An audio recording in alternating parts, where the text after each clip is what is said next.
everyone, and welcome back to my channel. So today's video will be a story time. I usually do story times of my members only, so if you guys are interested in more story times like the ones I'm gonna do today, make sure you check out my membership only, where it's on the royalty level where you can get more story times like this. Also, don't forget to subscribe, like, and share this video. I'm starting with that because so today's story time will be about probably the most dangerous modeling gig that I ever did, or the most, I'm not sure what I'm gonna title this yet, to be honest, just because like it's technically the most dangerous photo shoot that I feel like I've ever been a part of, but it's also the most messed up thing an agency has ever made me do, and making it worse that it was my agency. There has been a very big influx on people who want to be models in Korea, and with this big influx coming, there are a lot of scammers and a lot of people who are just, you know, predators. There have been a lot of agencies these days who are getting sued by their models because of like things they've done that are just not okay to be doing. Now, I'm not gonna call any agency out here because I still work in Korea. Like,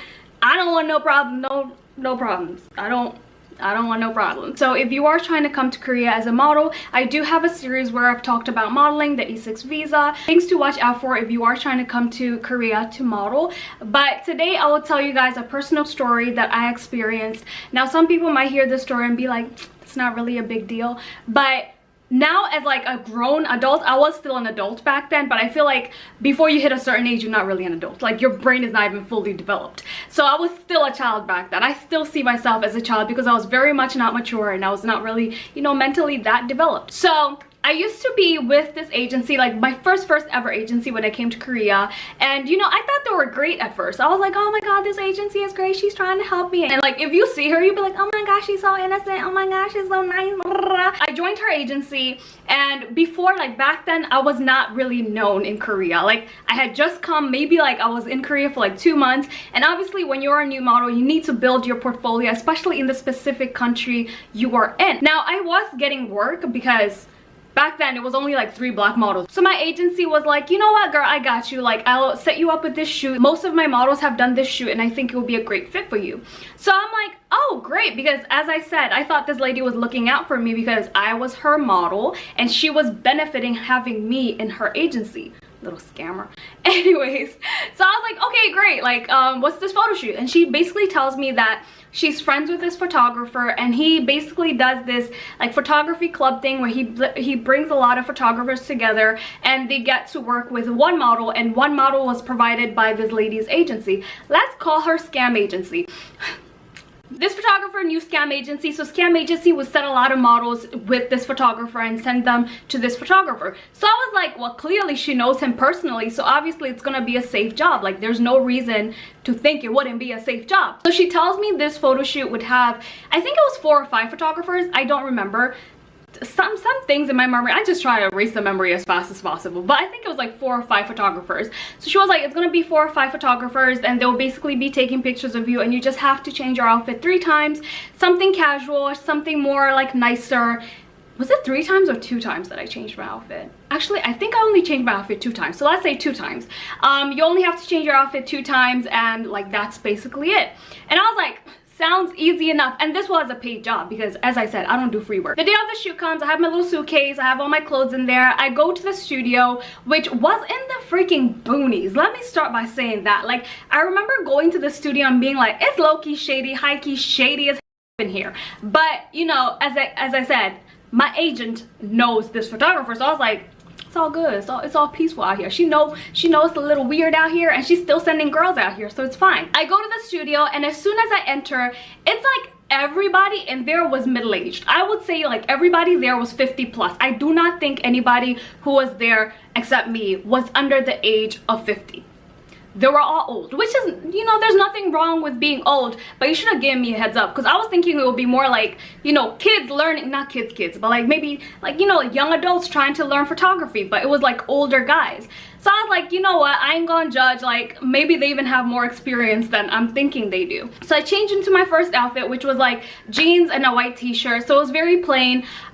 We took pictures with that. If I have the pictures still, or I remember where I kept these pictures, I'll use them, I'll put them in this video. I don't even use these pictures for my portfolio anymore because the not mathing with my portfolio. So we do the first outfit, nothing really weird happens. The men were really nice, they were doing a lot of compliments, which, you know, you want to give your model compliments, so they really feel more confident. So I didn't really think anything of it. I was like, oh, okay, great, thank you, thank you, thank you, thank you.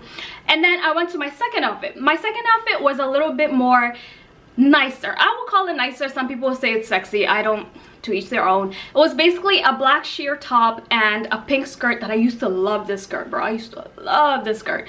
And it was like a short, it was a shorter skirt. It was a mini skirt basically, right? So if I was to go touch my toes, like, you could see everything. But I'm not stupid. I wore shorts under. I wear shorts under every single skirt that I wear.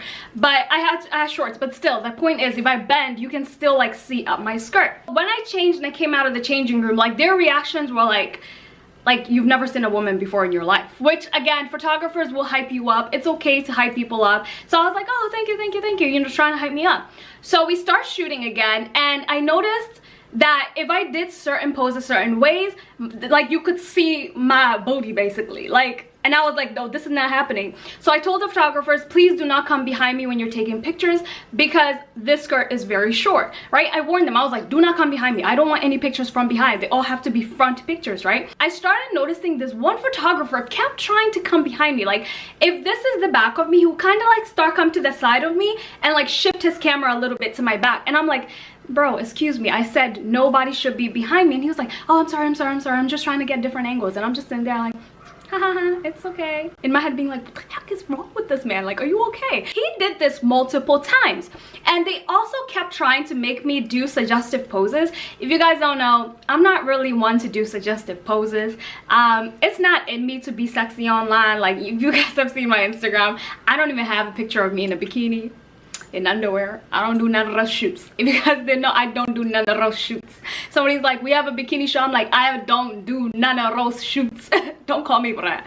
So for me, it's very uncomfortable. If you're telling me to like do a certain pose and I feel uncomfortable, it's gonna show on camera. So I was like, oh, actually, I don't really want to do that pose because I'm uncomfortable. I would say 2 of the 4 understood that, but some of them would be like, no, no, no, you look great. Oh my God, we'll make sure you look great. Da, da, da. Like kind of trying to like make me feel like, oh my God, you know, like they're here for me. So like, you know, I should make these suggestive poses.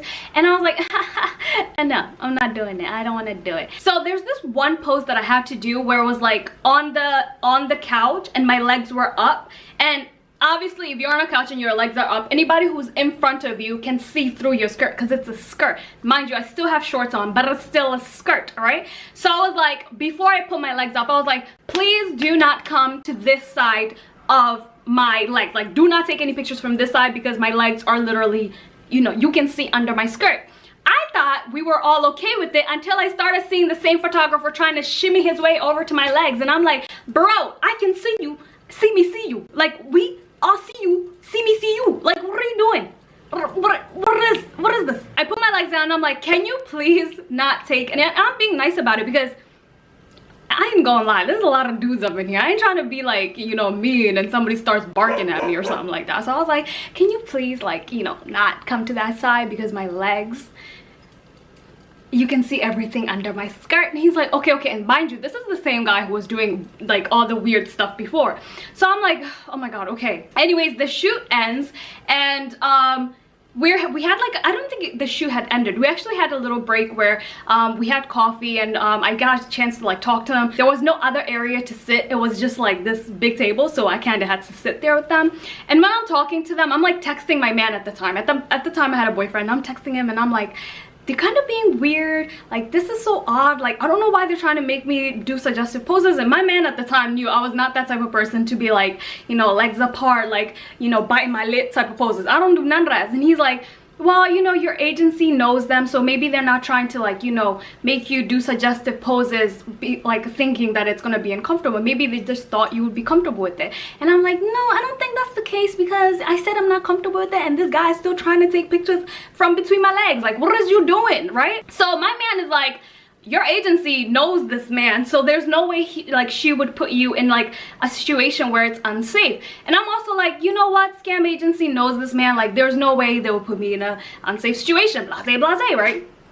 So I'm drinking my coffee and one of the photographers, who he was not actually the weird one, but he was also kind of like interesting. You know when you read somebody's vibe and you're like, oh, that's interesting. That was him. That was the vibes I got from him. So he comes to me and he's like, oh, can we take a selfie? And I'm like, yeah, sure, like we can take a selfie. So he holds his picture, he holds his camera up, he takes a selfie with me and him, and I'm like next to him, like not like putting my hands on him or anything. Like in Korea, you usually don't even touch people when you're taking selfies if you don't know them. So I'm just on the side with him. I took a picture and he goes, oh, I'm gonna use this for my glasses. When I lay down, I can see your face. And I'm like, what do you mean? And all the photographers heard this and they're like, oh yeah, he has these glasses that if you lie down and put a picture on the glasses, it looks like you're lying down with. Now that I think about it, again, and the way they said it, isn't that kind of like predatory behavior? Because you didn't tell me before you did it. You did it and then told me.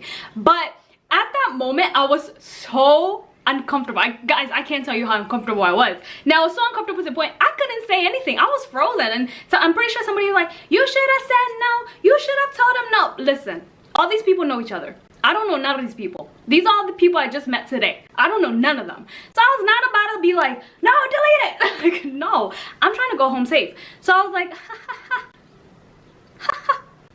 He even showed me like the glasses, and like I wish I could find the glasses, but there's no way I can find these glasses, but it looked like he made them himself. But the point is, like, he would take pictures with all the models he worked with, and when he lays down he can like see their pictures on.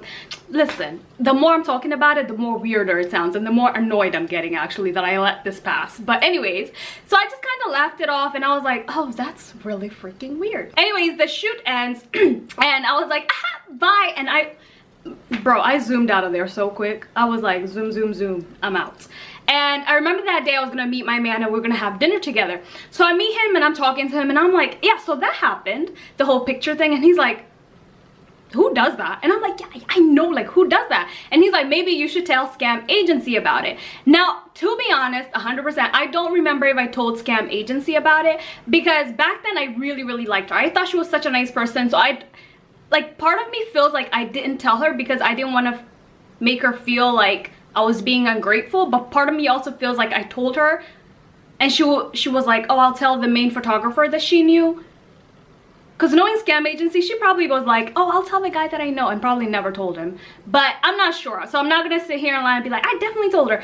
I don't know if I really told her. But either way, I feel like that was a really, really unsafe situation because why? Like, why? Like, really, why? And I've had another, like, there was another shoot that I was offered recently. And the theme of the shoot, should I tell you guys the theme or is it too obvious?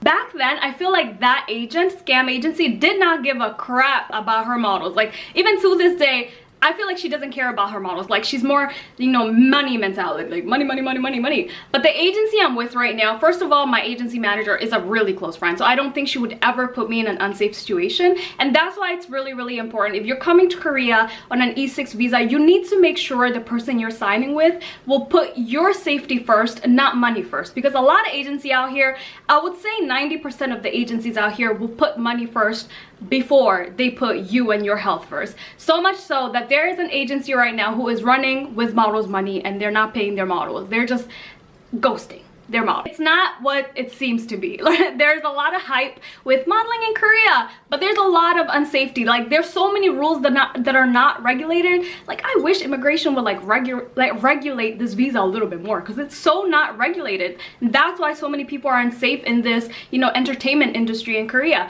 So again, be safe if you're coming to Korea. If you guys want me to make more videos about the entertainment field and other stories that I've heard or seen, actually story-wise, I'll probably keep those in my members only, because, you know, certain things I say on my main channel, I don't want the agencies hearing it. If you guys want me to make more videos on tips on how to get a good agency, make sure you comment down below and I'll make sure I make those videos. Thank you guys so much for watching. Don't forget to like, subscribe, and share with your friends. Comment down below, and don't forget, I do have our members only where I share story times about my life in Korea, dating, working in Korea as a model, working with K-pop idols, Korean celebrities, all these things, all these topics. I have them in my members only, so make sure you join the royalty level if you are interested in those story times. Anyways, guys, that is all for today's video, and I'll see you guys next time. Bye, guys. Bye, guys.